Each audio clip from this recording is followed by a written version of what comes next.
प्रीति दीदी अभी एगो कस्टमर आए वाला बा। ऊ हमने के रेगुलर क्लाइंट हवे, त तनी संभाल लिहा। ओकरा के अच्छा से संतुष्ट करिए, ऊ अच्छा पैसा दी। ठीक बा? ठीक बा दीदी, समझ गई नहीं। चले तनी।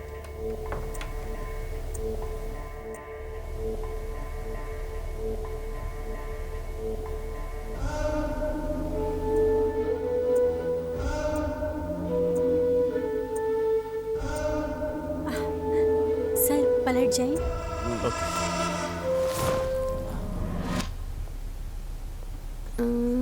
ई कैसन करतिया?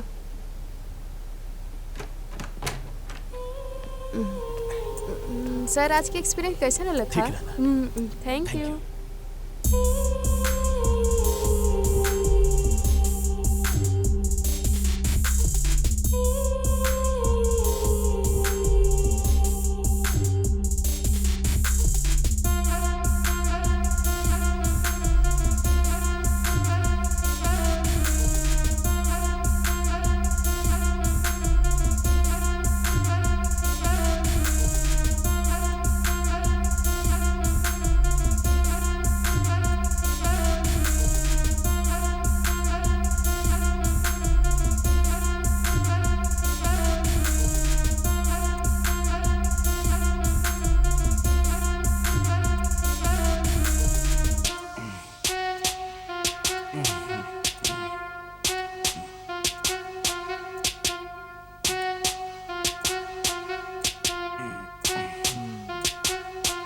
सर पलट जाइए।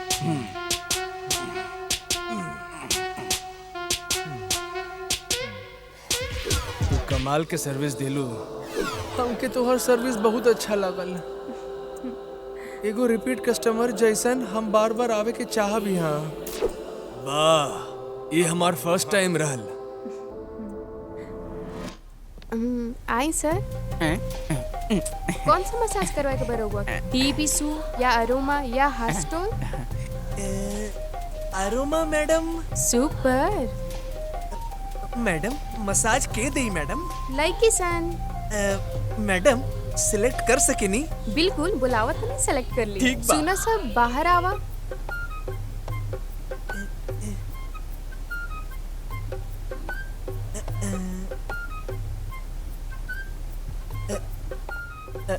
मैडम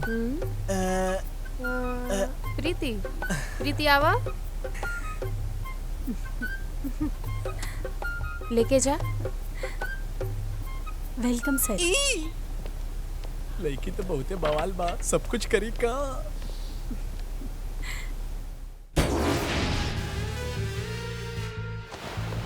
हमके है जाने लू। कितना भी बड़ा बछड़ो के दरवाजा बंद करो। माने के पड़ी, जवान लड़की के जवान बहुत चलेला। निमन पैसा मिली तो ये जवानी तो। एक कॉर्पोरेटर के पास पैसा ही पैसा होला। फोकट में तो कंडोम भी ना मिली, हम कैसे मिले? ले ही पैसा रख।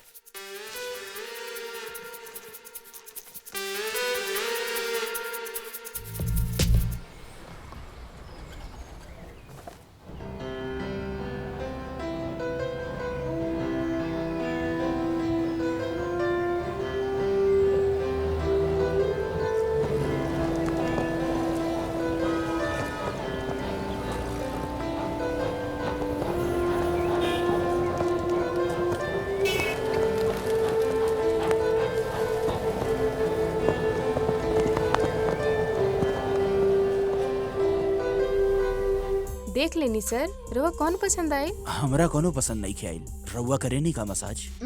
हम हाँ रवा हमार सिटी सर के हाँ जाने हाँ नहीं? जानेला। ऊ हमार क्लाइंट है। कोनो बात नहीं खे, रउआ के हु और के भेज दी।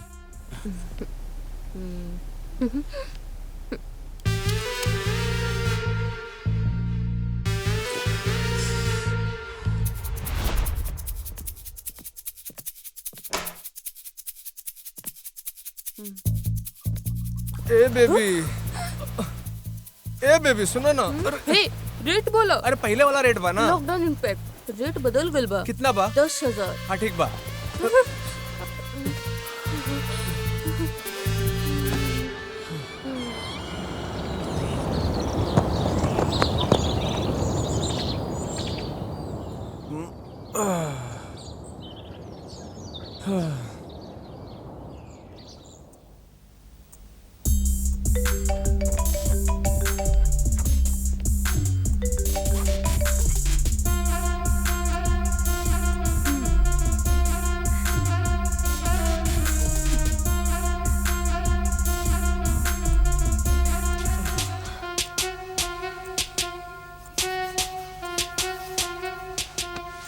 का करेलू इतना पैसा लेके?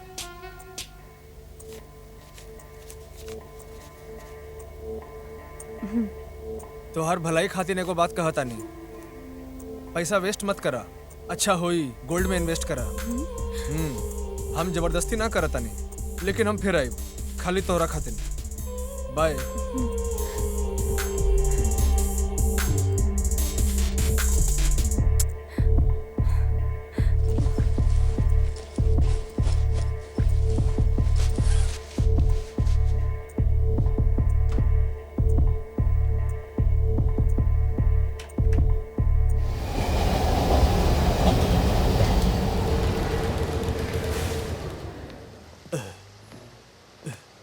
आओ मैडम। हाँ,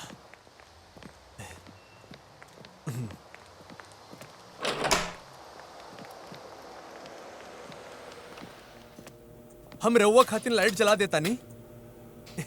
आई ना मैडम, ई किचन बा मैडम, ई बेडरूम, इहो बेडरूम बा और ई हॉल हो। फ्लैट पूरा फुल फर्निश मिली मैडम। एकर ओनर यूएस में रहला मैडम। महीने के किराया आराम से पे कर सकेनी, ऑनलाइन डायरेक्टली भी पे कर सकेनी। ठीक बा मैडम। हाँ रुकी।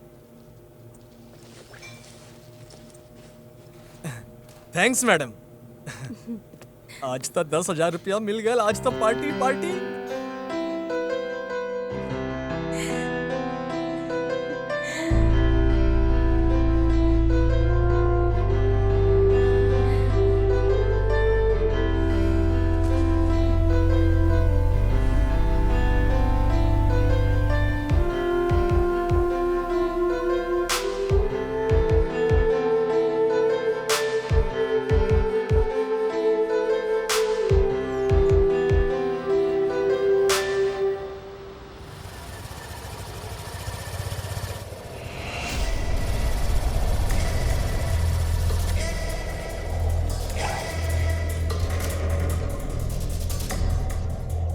ठीक बानू, तोहरा के छुए के बहुत मन करता।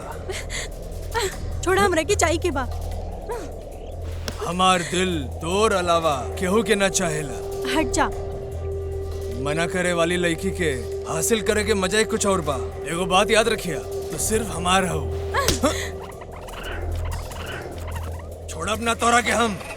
बास्टर्ड।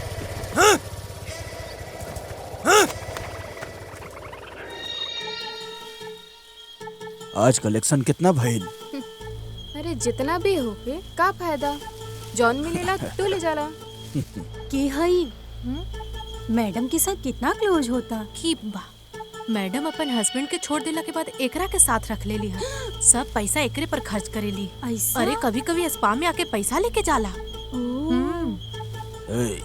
उ जो नई लड़की बाड़ी ना, जेकर नाम प्रीति है, ओके पहले भी देख ले रही। एकदम अंगार बा। ओके भेजे ना हमरा पास। चुप रहा, ऊ नया बड़ी, कुछ दिन रहे दा, तोहरा के हम खुद बोले में आ जाइए। रुका, टाइम आवे दा, तनी सबर कर।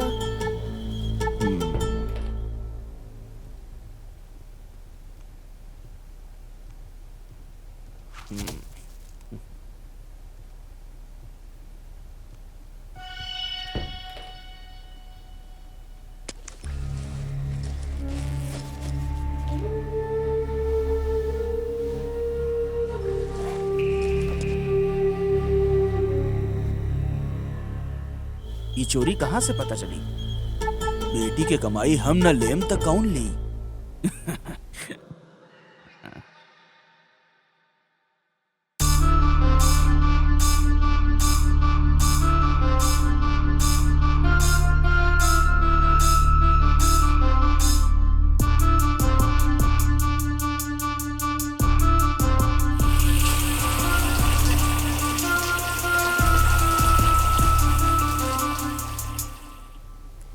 हाँ ठीक बा।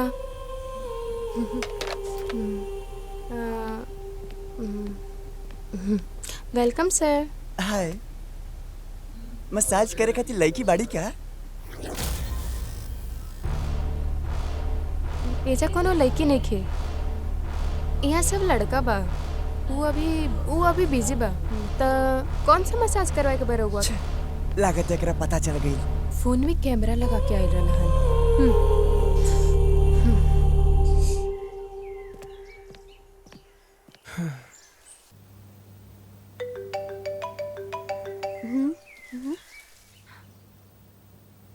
हेलो, बोला। का हो गइल बा प्रीति तहरा?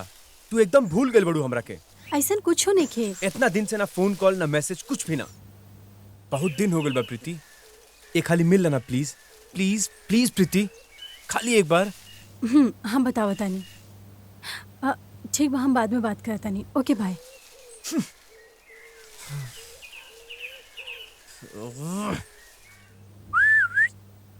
Hello sir. तू हमेशा से यह काम करेलू का? You know, I am Hrithik, I am a model, I am like Hrithik Roshan. सूझ जाई सर। तू एक बात जाने लू, हम तोहार लाइफ बदल सकीला, तोरा से शादी भी कर लेम।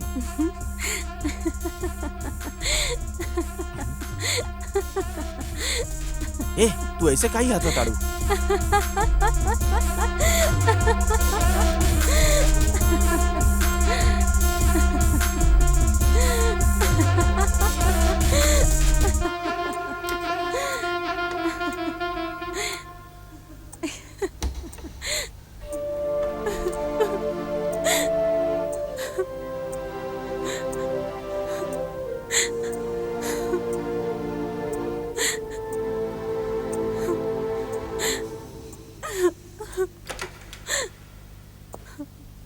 अरे का भेल प्रीति, बहुत डल दिखत आड़ू।